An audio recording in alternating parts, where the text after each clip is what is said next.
ગુજરાતમાં કૃષિ મંત્રી એમ કહે છે કે ખાતર જોઈએ એટલું ઉપલબ્ધ છે, ખાતરની ઘટ નથી, અને બીજી બાજુ ખેડૂતોની ખાતરની લાઈનો છે.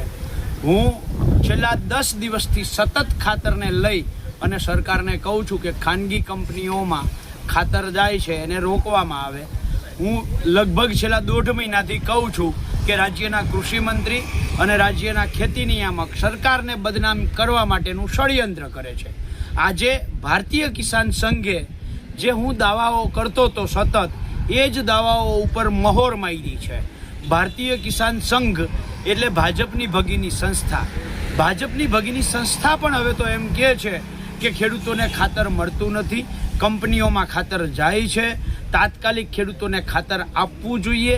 આ બાબત આવકાર્ય છે, પણ હારે હારે ભારતીય કિસાન સંઘને પણ મારો સવાલ છે કે આવનારી તાલુકા પંચાયત, જિલ્લા પંચાયતની ચૂંટણી આવે છે એટલે ખેડૂતોની વચ્ચે જવા માટેનો તમે રસ્તો શોધી રહ્યા છો. આ આવેદન આપીને પ્રેસ કોન્ફરન્સ કરીને તમે 2022ની જ્યારે ચૂંટણી આવી ત્યારે જેમ આંદોલન કર્યું હતું એવી જ રીતે તાલુકા પંચાયત, જિલ્લા પંચાયતની ચૂંટણી આવે છે એટલે આંદોલન કરો છો? જો ના તો 2022થી અત્યાર સુધી ભારતીય કિસાન સંઘ ક્યાં ખોવાઈ ગયું હતું? જ્યારે જમીન માપણીનો પ્રશ્ન ઊભો થયો અને આજ દિવસ 11 વર્ષ થયા છે, ભારતીય કિસાન સંઘ કયા સાપના બિલમાં ઘૂસી ગયું હતું? પ્રધાનમંત્રી પાક વીમા યોજના, આખી યોજના બંધ કરી દીધી, ખેડૂતોને રામ ભરોસે મૂકી દીધા. ભારતીય કિસાન સંઘ ક્યાં હતું?